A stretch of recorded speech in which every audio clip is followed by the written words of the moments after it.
வணக்கம். சிவனுடைய திருவிளையாடல்களையும் அது சம்பந்தமான தத்துவங்களையும் தினமும் ஒன்றா பார்த்துட்டு வரோம். அது உங்க எல்லாருக்கும் பிடிச்சிருக்கும்னு நினைக்கிறேன். கேட்கறவங்க நிறைய பாராட்டியும் செய்திகளை போடுறீங்க, வாட்ஸ்அப்ல அனுப்புறீங்க. அதுக்கு நன்றியை தெரிவிச்சுக்கிறேன். இன்னைக்கு ஒரு முக்கியமான செய்தியை சொல்ல போறேன். கஜ சமுகார மூர்த்தி அதனுடைய வரலாறையும் ஐயனார் தோற்றமும் அப்படிங்கிறத பத்தி பேச போறோம். இதுக்கு திருமந்திரத்தில் ஆதாரமாக உள்ள பாடல், முத்தி கொழுவி முழங்கு ஏறி வேள்வியுள் அத்தியுரி அரணாவது அரிகளார் சக்தி கருதி தாம்பல தேவரும் அத்தீயினில் விழுந்து அன்று கொலையே. முத்தி கொழுவி முழங்கெறி வேள்வியுள், அதாவது தார்காவனத்தில் உள்ள முனிவர்கள் மிக பிரம்மாண்டமா ஒரு வேள்வி செஞ்சாங்க. அதுல வேள்விக்கே உரிய 3 விதமான அக்னியை கொண்டு செஞ்சாங்க. அப்படி 3 விதமான அக்னியை கொண்டு செய்து மிக சக்தி வாய்ந்த பலன்களை எல்லாம் பெற்றார்கள். அதான் முத்தி கொழுவி முழங்கெறி வேள்வியுள் அத்தியுரி அரணாவது அரிகளார் சக்தி கருதி தாம்பல தேவரும் அத்தியினில் விழுந்தென்று கொலையே அப்படிங்கிற பாட்டுல அது குறிப்பிடப்படுகிறது. சக்தியை பெற்றவங்க சும்மா இருக்க முடியாம சகல சக்திகளும் படைத்தவங்க நாங்களும் இறைவனுக்கு சமம் அப்படின்னு சொல்லி இந்த தார்காவன முனிவர்கள்லாம் இறைவனுக்கே சமம்னு சொல்லி பேச ஆரம்பிச்சுட்டாங்க.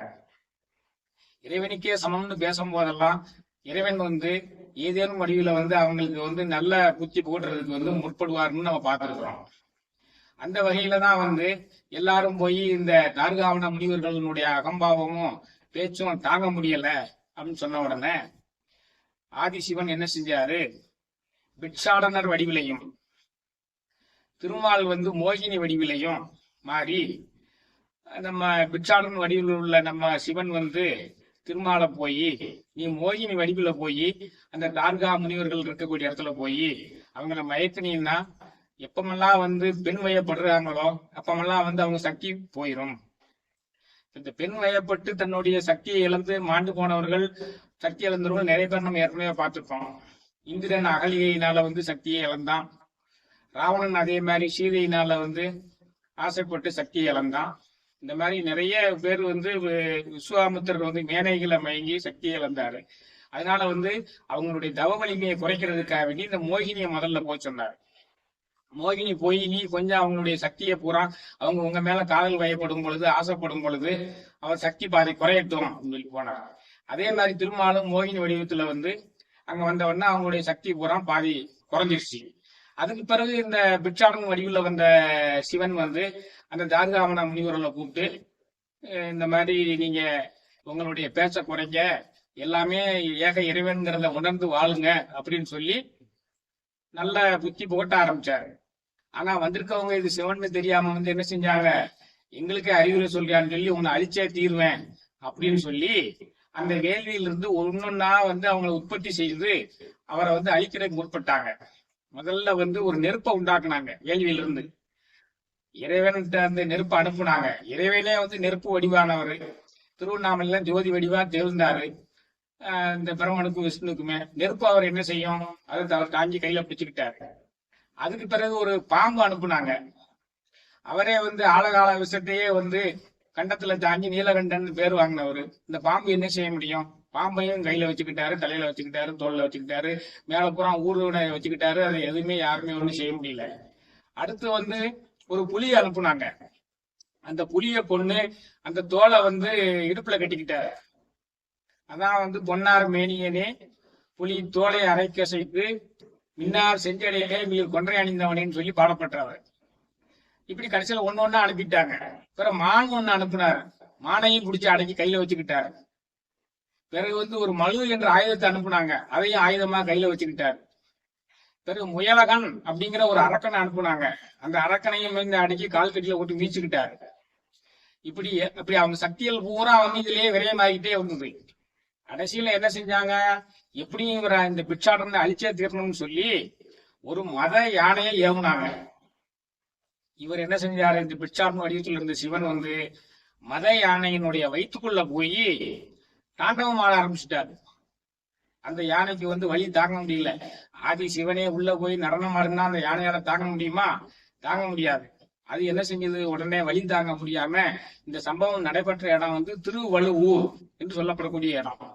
இந்த திருவள்ளுவூர் வந்து இப்ப மயிலாடுதுறை மாவட்டத்துல குத்தாலம் வட்டத்துல இருக்குது. மயிலாடுதுறையிலிருந்து திருவாரூர் போகக்கூடிய இடத்துல 8 கிலோமீட்டர்ல இருக்குது. இப்படி வந்து இந்த சிவனுடைய தாண்டவத்தினால வந்து அது வழி தாங்க முடியாம கொண்டு போய் அந்த திருவள்ளுவர் குளத்துல வந்து வடமேற்கு மூலையில போய் முங்கிருச்சு. சிவன் வயிற்றுக்குள்ள தாங்க ஆடிக்கிட்டே இருக்கிறாரு. சிவன் வந்து வயிற்றுக்குள்ள போனதுனால உலகம் இருந்துருச்சு. பார்வதி அம்மா வந்து பயந்துட்டா, என்ன உலகமே இருட்டா இருக்கே அப்படின்னு. பக்கத்துல ஞான கடவுளான முருகன் இருந்தாரு. பயப்படாதம்மா, இது வந்து அப்பாயினுடைய திருவிழாடல்ல ஒண்ணு, நம்மளும் அங்க போய் பார்ப்போம் வா அப்படின்னு சொல்லி அம்மாவையும் கூட்டிட்டு வர்றாரு. எல்லாருமே திருவள்ளூர்ல வந்துடுறாங்க. இவர் என்ன செஞ்சிடறாரு, ஊர் தாண்டவம் அந்த தாண்டவம் ஆடினவரு அந்த யானையோட வயிற்றை கிழித்து அந்த யானையோட தோலை போர்த்தி கொண்டு தென்மேற்கு மூலையில அந்த குளத்துல இருந்து வெளியே வந்துட்டார். முருகர் வந்து பார்வதிட்ட அப்பா வந்துட்டார் சொல்லி காமிக்கிறார். இந்த சம்பவம் நடந்த இடம் தான் திருவள்ளுவூர். இப்ப வந்து இந்த தார்காமோட முனிவர்கள் பூரா தங்கள் சக்தியை பூரா இழந்ததுனால அவங்களும் வந்து அந்த வேள்வி தீயிலேயே விழுந்து இறந்துடுறாங்க. இதான் இந்த சம்பவத்துக்கு ஆதாரமாக உள்ள பாடல். முத்தி கொழுவி முழங்கெரி வேள்வியுள் அத்தியுரி அரணாவது அறிகளா சக்தி கருதி தாம்பல தேவரும் அத்தீயினில் விழுந்தென்று கொலையே. இதான் வந்து நம்ம திருமந்திரத்துல இந்த வரலாறு காணப்படுகிறது. சரி, இப்போ இந்த தார்காமத்த முனிவர்களுடைய பிரச்சனை முடிஞ்சு போச்சு. அதுக்கு பிறகு பிட்சாடனர் வடிவுல வந்து சிவன் இருக்கிறாரு. மோகினி வடிவுல வந்து நம்ம விஷ்ணு இருக்கிறார். இந்த விஷ்ணுவனுடைய சக்தியும் சிவனுடைய சக்தியும் தோன்றிதான் வந்து ஐயனார் அப்படிங்கிற ஒரு சக்தியை உண்டாக்குறாங்க. இந்த ஐயனார் தான் வந்து ஒவ்வொரு ஊர்லயுமே வந்து குளத்தங்கரையிலையும் ஆத்தங்கரையிலையும் இருக்கும் அந்த ஊருக்குரிய காவல் தெய்வமாக விளங்கும். இந்த ஐயனார் என்பவர் வந்து இடது காலை மடித்து வைத்துக் கொண்டும் வலது காலை நீட்டி வைத்துக் கொண்டும் தொங்க போட்டு கொண்டும் இருப்பார். அதுக்கு பூரணை புஷ்கலின் என்று இச்சாசக்தி கிரியாசக்தி சமேதராக எழுந்தள்ளி இருப்பார். இதான் வந்து ஊருக்கு காவல் தெய்வமாக உள்ள ஐயனார் வந்து எப்படி தோன்றியதும் அந்த கஜசம்கார மூர்த்தி வரலாறும். இப்ப வந்து ஐயனாரை வழிபடக்கூடியவங்க அவங்களுடைய குடும்பத்துக்கே அவர் பாதுகாப்பாக விளங்குவாரு. அந்த ஐயனாருக்குரிய மூல மந்திரம் ஓம் ஸ்ரீ ஹரிகர புத்திராய புத்திர லாபாய சத்துரு நாசாய மதகஜ வாகனாய ஓம் ஸ்ரீ ஸ்ரீ மக நமகா. இதான் வந்து அந்த ஐயனாருக்குரிய மூல மந்திரம். இந்த ஐயனாருக்குரிய வாகனம் வந்து யானை. இந்த வகையில வந்து கஜசம்ஹார மூர்த்தி தோன்றுவதற்கு என்ன காரணம், இந்த ஐயனார் தோன்றுவதற்கு என்ன காரணம், எந்த சூழ்நிலையில ஏற்படுத்தப்பட்டது என்பதை உங்களுக்கு இன்னைக்கு தெரிவிக்க வாய்ப்பு கொடுத்தமைக்கு இறைவனுக்கு நன்றி சொல்கிறேன். இதை கேட்டு அனைவரும் பயன்பெறுவீர்கள் என்று நம்புகிறேன். கேட்கக்கூடிய அனைவருமே வந்து சேனலை சப்ஸ்கிரைப் செய்யுமாறு அன்புடன் கேட்டுக்கொள்கிறேன். நன்றி, வணக்கம்.